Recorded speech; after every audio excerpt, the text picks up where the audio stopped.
എല്ലാവർക്കും നമസ്കാരം. എന്റർടൈൻമെന്റ് കീഴിലേക്ക് എല്ലാവർക്കും സ്വാഗതം. യെസ്, ഫുള്ള് ബിസി കേട്ടോ. വീഡിയോ ചെയ്ത് ചത്തു.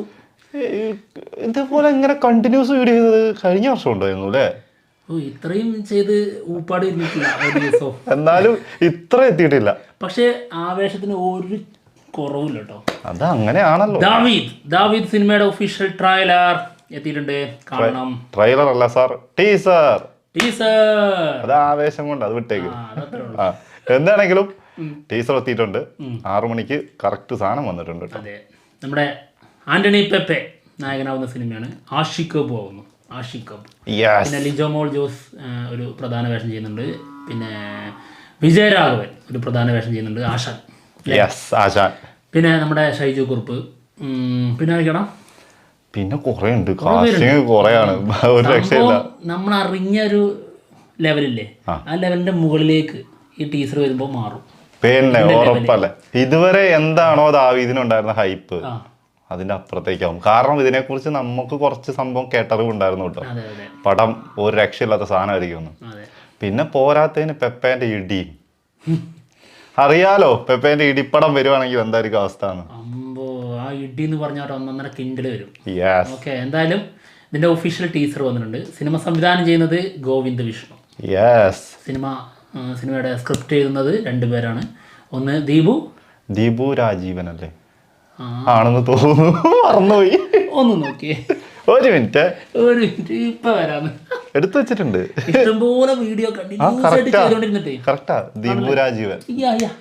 ദീപു രാജീവൻ പിന്നെ ഗോവിന്ദ് വിഷ്ണു കൂടി ചേർന്നിട്ടാണ് ഇതിന്റെ സ്ക്രിപ്റ്റ് ഒരുക്കിയിരിക്കുന്നത്. Music Justin Varghese. അതിന്റേതായ വൈബ് അവിടെ ഉണ്ടാവും. ബോക്സിംഗ് റെഡി ആയിട്ടിരിക്കുകയാണല്ലേ. അപ്പൊ എന്തായാലും നമുക്ക് ടീസറിലേക്ക് കിടക്കാം. ഓക്കെ, ഒഫീഷ്യൽ ടീസർ കാണാം. യെസ്. 1.5 മിനിറ്റ്. 1.5 മിനിറ്റ് തികച്ചില്ലല്ലേ? 1.5 മിനിറ്റ് തികച്ചില്ലേ? ഉണ്ട്, 1.5 മിനിറ്റ് ഉണ്ട്. ഓക്കെ, കാണാം. ക്രിസ്തുവിന് 300 വർഷം മുമ്പ് പാലസ്തീനിൽ ഒരു യോദ്ധാവ് ഉണ്ടായിരുന്നു, ഗോലിയാത്ത്. ആയോധന കലകളിൽ അതിസമർത്ഥനായിരുന്ന അയാൾ സകല രാജ്യങ്ങളും കീഴടക്കിയ ശേഷം ഇസ്രായേലിന്റെ അതിർത്തിയിലും എത്തി. രാജ്യം വിട്ടു നൽകി അടിയറവ് പറയാത്ത രാജാവിനോട് അയാൾ യുദ്ധം പ്രഖ്യാപിച്ചു. I can smell fear in my opponent. I can see the fear in their eyes. നമ്മളിടിച്ച് ഷേപ്പ് മാറ്റുന്നൊക്കെ വെറുതെ പറയാറുള്ളൂ. അവനത് ചെയ്യണോനാ.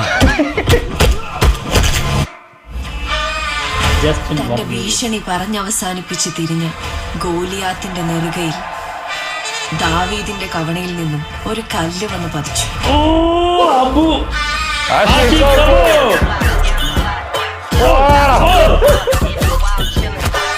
ഒരു ഹുക്ക്, ഒരു ജാബ്, അതിലും തീർന്നില്ലെങ്കിൽ ഒരു അപ്പക്കട്ട്. നീ തീർന്നടാ.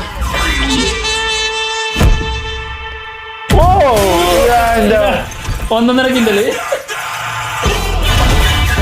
ശരി, ബോഡി ഗാർഡ്സ് ഇല്ലേ, അതിലുള്ള ആളാണല്ലേ. ഒന്നുകൂടെ കാണാല്ലേ? മോനെ ഒരു രക്ഷയില്ല കേട്ടോ. സംഭവം പറഞ്ഞതുപോലെ തന്നെ ആയില്ലേ? എങ്ങനെയുണ്ട് ടീസർ? എങ്ങനെയുണ്ട്? മിന്നില്ലേ?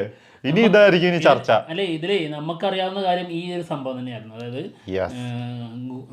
ദാവീദും ഗോലിയാത്തും ആ ഒരു സംഭവവുമായി ബന്ധപ്പെട്ടിട്ടുള്ള ഒരു സ്റ്റോറിയാണെന്നുള്ളത് നമ്മൾ അറിഞ്ഞിട്ടുണ്ടായിരുന്നു. ആ ഒരു കൺസെപ്റ്റ് തന്നെയാണ് അവർ കൊണ്ടുവന്നിട്ടുള്ളത്. ഇതിൽ ആ കുട്ടിയില്ലേ, പെൺകുട്ടി, ആ പെൺകുട്ടിക്ക് അത്രത്തോളം പ്രാധാന്യമുണ്ട്. ആ കുട്ടിയുടെ ഒരു സ്വപ്നവും ആളുടെ ഒരു കുറച്ച് പരിപാടികളൊക്കെ ഉണ്ട് കേട്ടത്. എന്താണെങ്കിലും ഒന്നുകൂടി കാണാം. പിന്നല്ല,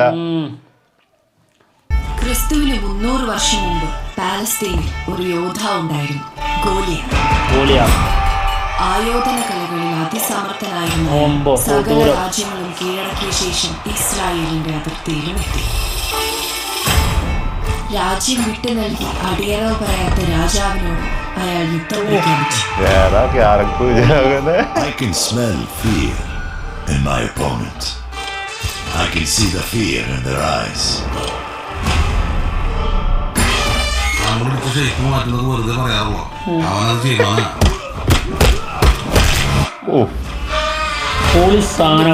പറഞ്ഞവസാനിപ്പിച്ച് തിരിഞ്ഞ ഗോലിയാത്തിന്റെ നെറുകയിൽ ദാവീദിന്റെ കവണയിൽ നിന്നും ഒരു കല്ല് വന്ന് പതിച്ചു. ആഷിഖ് ബോഡി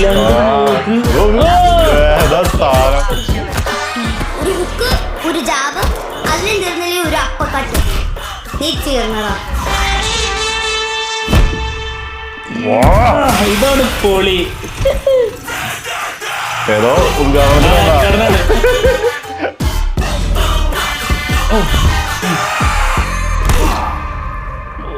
ലാസ്റ്റ് പഞ്ച് ഭീകരം. അതും ഒരേ തുല്യ ശക്തികളാണെന്നുള്ളത് കാണിച്ചുകൊണ്ടാണ് നിർത്തിയത്. കറക്റ്റ് രണ്ടുപേരും ചെയ്യുന്ന ഒരേ സാധനം, ഒരേ പഞ്ച്. പൊളി. എന്താണെങ്കിലും മറ്റേ അന്നാരാജനെ കാണിക്കുന്ന ഒരു സീൻ ഉണ്ടല്ലോ. അതെ അതെ. ഫസ്റ്റത്തെ നായകനും ഫസ്റ്റത്തെ നായികയാണ് സിനിമയിലേക്ക് വരുമ്പോ. അതായത് ഏതായിരുന്നു സിനിമ, പേരും മറന്നുപോയല്ലോ. അങ്കമാലി ഡയറീസ്. നായകനും നായികയായിരുന്നു. എന്താണെങ്കിലും അതിന്റെ ഒരു ചെറിയൊരു റെഫറൻസും കൂടെ അവിടെ കൊണ്ടുവന്നു. അതിന്റെ സേഫ്റ്റി സെക്യൂരിറ്റി ഗാർഡ്സിൽ വരുന്ന ആളാണ് കേട്ടോ. അത് ആള് ഉദ്ഘാടനത്തിന് വരുന്നു. അപ്പോൾ അതിൽ കുറച്ച് ബ്ലാക്ക് ക്യാറ്റ്സ് ഒക്കെ ഉണ്ടാവില്ലേ, അതുപോലെ ആള് സെക്യൂരിറ്റി ഗാർഡായിട്ട് നിൽക്കുന്നു. അതിനുശേഷം അതിൽ ആരോ എന്തോന്ന് ചൊറിഞ്ഞതാ, പഞ്ചറാക്കി. ഒരു കാര്യമില്ലാണ്ട് ഇപ്പൊ മനസ്സിൽ വിചാരിച്ചിട്ടുണ്ടാവും എന്തിനാണ് ഞാൻ എന്തെങ്കിലും പറയാൻ പോയതെന്ന്. അതും ആ ഒരു പഞ്ചിന്റെ പവർ. അങ്ങനെ ആയിരിക്കില്ല കരുതിയിട്ടുണ്ടാവുക. ആ ഇടി കൊണ്ടതിനേക്കാളും നെഞ്ച് കലങ്ങിയത് അതിന്റെ ഉടമസ്ഥനായിരിക്കും, ആ ഷോറൂമിന്റെ. എന്താണെങ്കിലും ആ ഒരു പഞ്ചുണ്ടല്ലോ, നമ്മളെപ്പോഴും ആന്റണി പെപ്പേന്റെ സിനിമകൾ അല്ലെങ്കിൽ ആന്റണി പെപ്പേന്റെ ഫൈറ്റിനെ കുറിച്ച് എപ്പോഴും പറയും ഈ ഇടി എന്നൊക്കെ പറഞ്ഞ ഒരു 1.5 കിൻഡല് വരും. ആ ഒരു അതാണ്, അത് ഫീൽ ചെയ്യും ശരിക്കും ഇടിച്ചു കഴിയുമ്പോ. അതാ ഇടിയിലുണ്ട്. ഈ ഇടി എന്ന് പറഞ്ഞു കഴിഞ്ഞാണ്ടല്ലോ, ആ പഞ്ചെടുത്ത് തിരിച്ചു വരുന്ന ഒരു സാധനമുണ്ട്. അതുവരെയാണ് അത് കംപ്ലീറ്റ് ആവുന്നത്. അത് പക്കേരി. അത് ഏറ്റവും അടിപൊളിയായിട്ട് എനിക്ക് തോന്നുന്നു ഇങ്ങനത്തെ സംഭവങ്ങളിലൊക്കെ. അതായത് കുത്തിനൊക്കെ പവർ ശരിക്കും നമ്മുടെ ഡോൺലിന്റെ ഒക്കെ ഇടി എന്ന് പറഞ്ഞാണ്ടല്ലോ, ഇടി എന്ന് പറഞ്ഞ ഭയങ്കര ആക്ഷൻ എല്ലാതും കൊണ്ട് ചെയ്തിട്ടൊന്നല്ല. കൈ കൊണ്ട് ഒരു ഇടി ഇടിക്കുന്നതിൽ പഞ്ച് നമുക്ക് ഭയങ്കരമായിട്ട് ഫീൽ ചെയ്യും. അത് ആളുടെ എല്ലാ ഫൈറ്റ് സിനിമകളിലും ഉള്ള സാധനം, ആ കൈക്ക് കൊടുക്കുന്ന ഒരു പവർ. അത് ശരിക്കും അങ്ങനെ ഒരു കഥാപാത്രം തന്നെ വരുന്നു. അതെ. അപ്പൊ എന്തായിരിക്കും സംഭവം? പിന്നെ മാത്രമല്ല എന്തൊരു മേക്കിംഗ്, കിഡിലും സാധനം മേക്കിംഗ്. പിന്നെ വില്ലൻ ഒരു രക്ഷയില്ല കേട്ടോ. പിന്നെ ഇവര് ഈ നറേറ്റ് ചെയ്തിരിക്കുന്ന രീതി, അത് തന്നെയാണ് എടുത്തു പറയേണ്ടത്. അതായത് അതാണ് നമ്മൾ പറഞ്ഞ ദാവീദും ഗോലിയാത്തും തമ്മിലുള്ള ഒരു സംഭവത്തിന് അതിന്റെ ആസ്പദമാക്കിയിട്ട് തന്നെയാണ് ഇത് വരുന്നതെന്നുള്ളത്. അത് അതേപോലെ തന്നെ അവർ നറേറ്റ് ചെയ്തപ്പോൾ കറക്റ്റ് ഇത് അങ്ങനെ തന്നെയാണല്ലോ എന്ന് തോന്നിപ്പോവും. അത്ര ഗംഭീരമായിട്ട് ചെയ്തിട്ടുണ്ട്. പിന്നെ ആ കുട്ടീന്റെ കാര്യം പറഞ്ഞ പോലെ തന്നെ നല്ല വേഷമായിരിക്കും. അതുപോലെ തന്നെ വിജയരാഘവൻ ആശാനായിട്ട് പൊളിക്കും.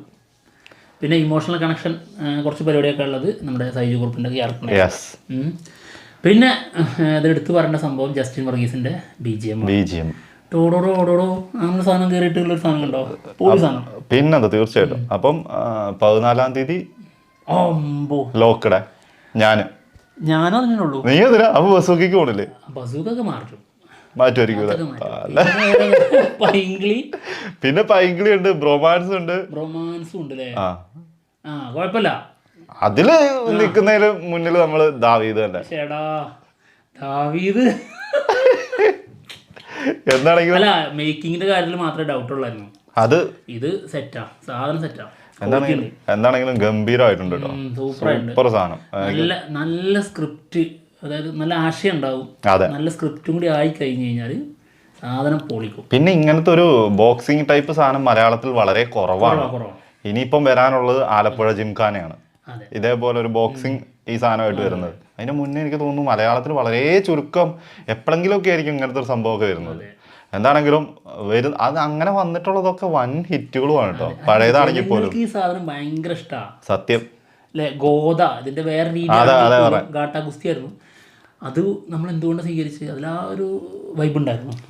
ഇത് ഈ സ്പോർട്സ് ബേസ് ചെയ്ത് അല്ലെങ്കിൽ ഒരു സ്പോർട്സ് അങ്ങനത്തെ ഒരു സാധനം വരുമ്പോൾ എപ്പോഴും ഒരു ക്യൂരിയോസിറ്റി കൂടുതലായിരിക്കും ഇത് കണ്ടിരിക്കാൻ. നീ ക്യാരക്ടറൈസേഷൻ കണ്ടില്ലേ? അത് പൊളി സാധനമാണ്. അതും അടിപൊളിയായിട്ടുണ്ട്. ആഷിഖ് അബു എന്ന ക്യാരക്ടർ അത് നമ്മൾ വായിച്ചറിഞ്ഞ ചില സാധനങ്ങളിലൂടെ ഒന്നുകൂടെ സൂപ്പറാ. നമ്മളിതിൽ കണ്ടിട്ടില്ല അത് ശരിക്ക്. ഇത് ഈ സാർപ്പെട്ട പരമ്പരയില്ലേ, ആ സിനിമയ്ക്കുള്ളത് ഒരു പ്രത്യേക, അങ്ങനത്തെ സിനിമകൾക്കൊക്കെ ഉള്ള ഒരു പ്രത്യേകത. അതായത് ശിഷ്യനായിരിക്കും എന്നാൽ ശിഷ്യനല്ല, അങ്ങനത്തെ ഒരാൾ വന്നിട്ട് എന്താ പറയാ ആശാന്റെ എന്തെങ്കിലും ഒരു ഇത് സാധിച്ചങ്ങ് കൊടുക്കുക എന്ന് പറയുന്നത് അങ്ങനത്തെ ഒരു സാധനമൊക്കെ കൊണ്ട് വരുമ്പോഴേ അതൊരു ഭയങ്കര ഇൻട്രസ്റ്റ് ആയിരിക്കും കണ്ടിരിക്കാൻ. അതായത് ഈ നരേഷൻ ഉണ്ടല്ലോ, ഒരു സ്ത്രീയുടെ സൗണ്ടിലാണല്ലോ, അത് ഈ കുട്ടിയുടെ ടീച്ചറാണ്. അത് ഞാനിപ്പോൾ അറിഞ്ഞ, എന്നോട് പറഞ്ഞില്ല, ഒളിപ്പിച്ച് വെച്ച് നീ എന്നോട് ഒളിപ്പിച്ച് വെക്കാൻ തുടങ്ങിയോളാ.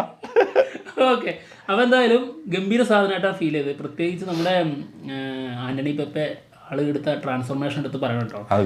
മുൻപായിട്ട് ആള് നന്നായിട്ട് ഭയങ്കര കുറച്ച് തടി ഉണ്ടായിരുന്നു, അതൊക്കെ കുറച്ചിട്ട് പക്ക ഫിറ്റ് ആയിട്ടാണ് വന്നിരിക്കുന്നത്. ബ്ലാക്ക് ഷർട്ട് ഇട്ടുമ്പോ ആള് പക്ക സ്ലിം ആണ്. അതെ, എന്തൊരു മാറ്റം അത്. അത് അതിന് മുന്നത്തെ സിനിമ എടുത്ത് നോക്കിയാൽ കൊണ്ടലായിരുന്നു. കൊണ്ടലിൽ ഇതിനേക്കാളും തടിയുണ്ട്. എനിക്ക് തോന്നുന്നു ആ അനശ്വര രാജനൊക്കെ അഭിനയിച്ച സിനിമ ഉണ്ടല്ലോ, അർജുന അശോകനൊക്കെ, അതിലൊരു കാമിയോട്ട് മറ്റേ ഇത് തന്നെ സൂപ്പർ ശരണ്യ. സൂപ്പർ ശരണ്യ, അയ്യോ അതിനകത്ത് ഭയങ്കര തടി ഉണ്ടായിരുന്നു. ആളാണ് ഇപ്പൊ വന്ന് നിൽക്കുന്നത്. അതായത് ശരിക്കും പറഞ്ഞു കഴിഞ്ഞാൽ നമ്മുടെ ഉണ്ണി മൂന്നന്റെ ഒക്കെ നമുക്കിങ്ങനെ ഓരോരുത്തരും ഇങ്ങനെ തരം തിരിച്ചിങ്ങനെ മാറ്റി വെക്കാം. അതിലേക്ക് ഇങ്ങനെ ഉണ്ണി മൂന്നിനെയും അതായത് ഇനി അങ്ങോട്ട് മാറ്റി വെക്കപ്പെടേണ്ട പേരുകളാണ് ഇവരുടെയൊക്കെ. അതാണ് അതിന്റെ സത്യം. ഇനി അങ്ങോട്ട് മലയാള സിനിമയിലെ ഏറ്റവും കൂടുതൽ എടുത്തു പറയേണ്ട സംഭവങ്ങളാ. ഇവരൊക്കെ ഒരു സൈഡിലേക്ക് ഇങ്ങനെ മാറി മാറി ഇങ്ങനെ നിൽക്കാണ്. എന്റെ പൊന്നടാ, സത്യമായിട്ടും പൊളിക്കട്ടെ അങ്ങോട്ട്. എന്തായാലും ഞങ്ങൾ പോവാണ്. മറ്റുള്ള വിശേഷങ്ങളുമായിട്ട് ഉടനെ തന്നെ വരാം. ബൈ.